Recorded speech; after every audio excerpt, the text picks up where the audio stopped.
when it looks like Randy Orton can beat up your whole bloodline, I'm not buying your bloodline.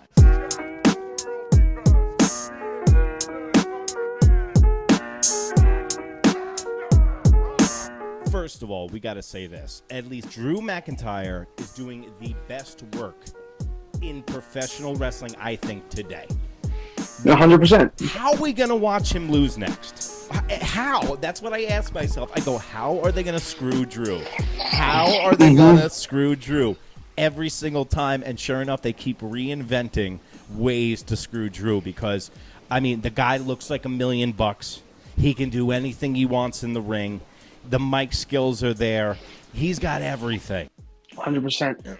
Some people looked at it last night like that was Triple H's first L booking last night, where there's been about 20 male winners. The women haven't been doing it that long, but there's been about 20 male winners. And I think when you have that many, you need to start diversifying what a cash-in looks like. And it can't just be that they win every year, because if that happens, it's like a guarantee. Whereas now I think this is the third time that there's been a failed cash-in. And I know a lot of people are really upset with what they did last night, and a lot of people predicted, not that he was going to win, even though he was our prediction to win. A lot of people thought that he was just going to get up the ladder, and it was going to be either CM Punk or AJ Lee were going to just knock him off the ladder, probably Jay or LA Knight win the whole thing. And then they have him win, and then he cashes in later, and then that's when it happened. He was my pick. I wanted him to win. I think he's the future. He's the best there right now. I don't know how they book this going forward. I don't see it. I don't see it right now. I think it's a direct path. I think that Damian Priest drops the title. Then you got a Drew McIntyre, Seth, and CM Punk triple threat at WrestleMania for the belt. By the way, the heavyweight belt, the storylines with the heavyweight belt have got my attention more so than any other belt in the WWE right now. And no one looked bad in that match last night. You know what the thing is, though, with Yeet, man? It's like ever since he got out of this tag team now, he keeps losing and losing and losing and losing. There's a way to do it. Drew McIntyre keeps losing, but his stock keeps going up every time he loses. Now, Yeet he's a fan favorite. Everyone keeps saying he's a fan favorite, like the Sami Zayn thing, and we'll get to that they're kind of building up. But if you look at it on paper, this guy keeps losing and losing and losing and losing and losing, and his stock is going down. It's almost like they're itching to get him in a tag with LA Knight.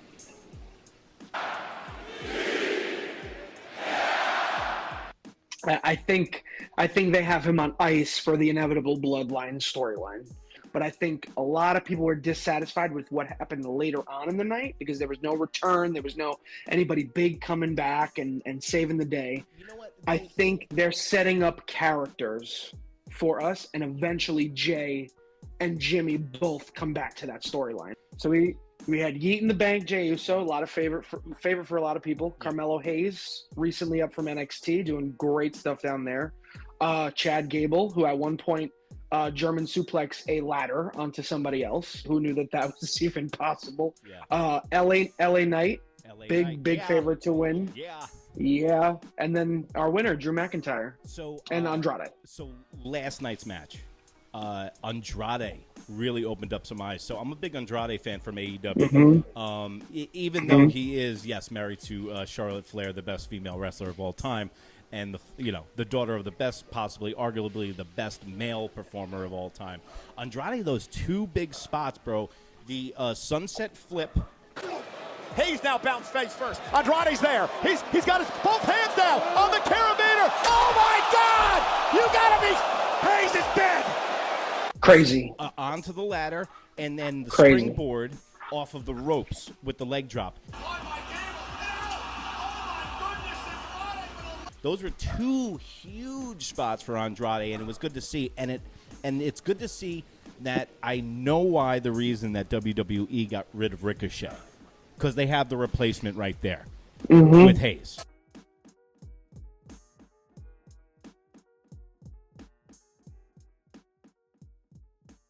I mean, what a disappointment with Ricochet. You had one of the best, and just horribly booked and didn't know what to do with him there. Both guys' style is very similar. That guy was in NXT, and now he's starting to get the push. It's really cool to see. Also, Triple H. Triple H has taken Chad Gable under his wing. He was kind of lost in the shuffle, it seems like. Really solid performer. Last night's performance in that match was unbelievable. When he suplexed out of the ring, LA Knight onto the ladder, the power that guy has for such a small frame is unbelievable. Well, not to mention his spot of the night when he's hanging from the briefcase. I thought he died when he hit the ground. Yep.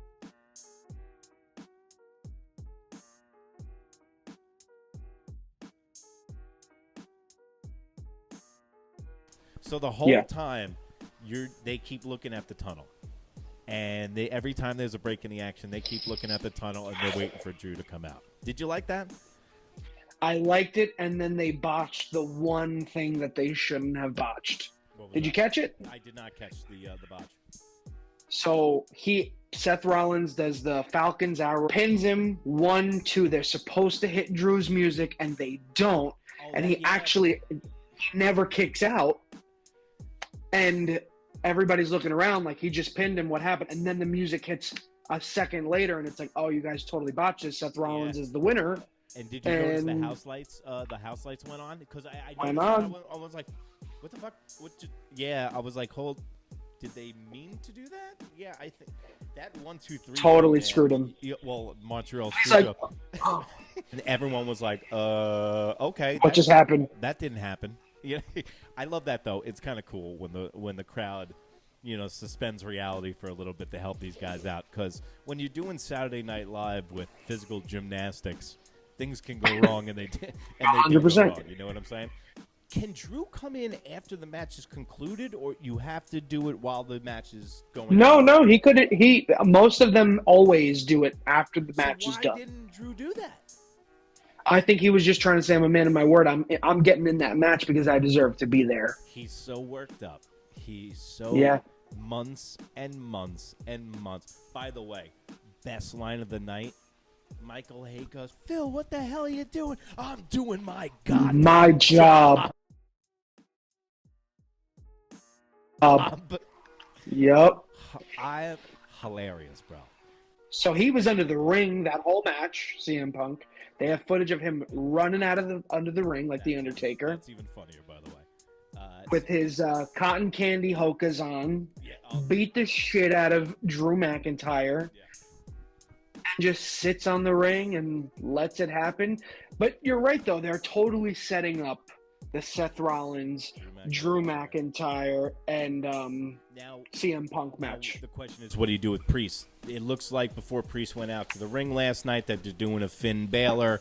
They really need to close the book on this Judgment Day chapter because he's too big to be in the Judgment Day anymore. There's no reason for him to be in the Judgment Day. One thing I will say that you said before is that you think it's going to be the triple threat at WrestleMania with CM Punk, McIntyre, and Seth Rollins. Or could they push it up to SummerSlam? I think it's at SummerSlam.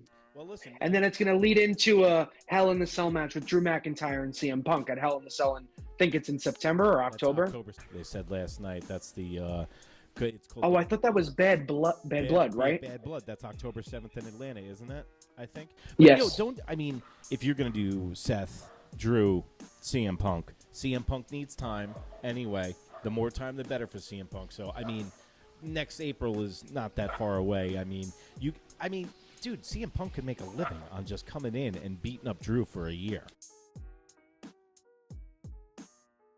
Yeah.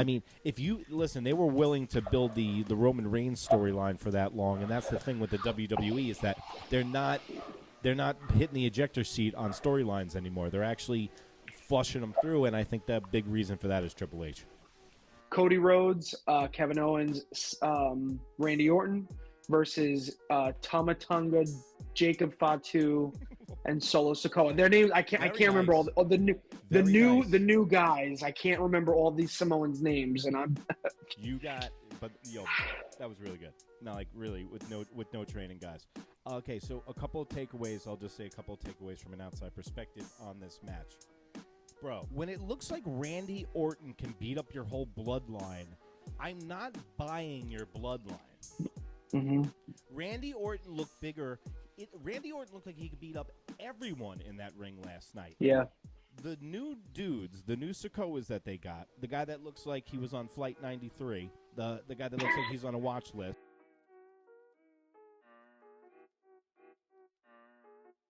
That dude, undersized, underwhelming. Then you have the dude who got CTE last night wearing a suit, the Enforcer, who got... When he hit his head? Bro, he really hit his head. That dude, undersized, underwhelming. Then you have the dude who got CTE last night wearing a suit, the Enforcer, who got... When he hit his head? Bro, he really hit his head bad. Like, Totally. That wasn't good.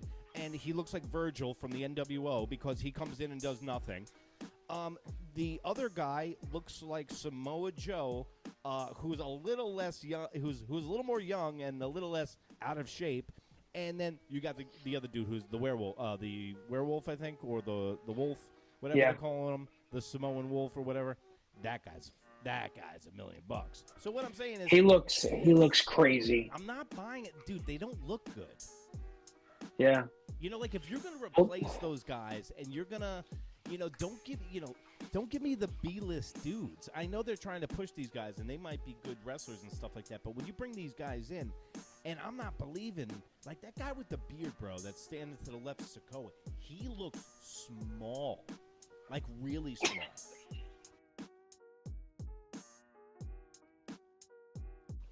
Yeah. I think it's going to wind up being him and Solo at SummerSlam. I think he goes over. I don't think, I'm puzzled as to who they make him drop the belt to. I really am. I don't know. And you better build that person up. And they better be a mega, mega heel. Well, this is the thing. But has Solo held any belts? Nothing. So only in NXT he had a North American Championship run, which who cares? So that's not good. So this guy's never held. So he's getting a gigantic push. This is one of the biggest pushes in WWE history. So they must believe in this guy. But hey, listen, man, we didn't believe in Roman Reigns. We didn't believe in Roman Reigns in the beginning, and then he started to show something to do. But he's another guy that looks undersized. Roman Reigns looks like $1 billion. He looks like if a kid was making up a wrestler in his living room, it looks like Roman Reigns. It doesn't look like Sokoa, bro. These guys look small, so they're gonna have to make it up with heat. Like they're gonna have to really figure out great ways to get heat on this thing. I don't see Cody looking any better from getting pinned by Sokoa. It didn't feel like a bloodline screw-ya match. It was kind of like they wanted him to kind of beat him clean because of the conversation we're having is that Sokoa needs to be somebody to beat him. Like, if he comes in and beats him, it's like, who? This guy's never been an Intercontinental. He's never even been a United States champion. Never even been any of those. Never even been a tag champ. And he just comes in, and then you're going to have Roman come in. And Roman's going face when he comes back. 100%. It's going to be the loudest pop in years. Dude, they're craving for him. And then you got The Rock. He might know there's a lot of people that believe that that's the direction it's going to go. It's going to be like the Usos and maybe Solo or maybe Sammy with Cody 5-on-5 against the Rock and his empire.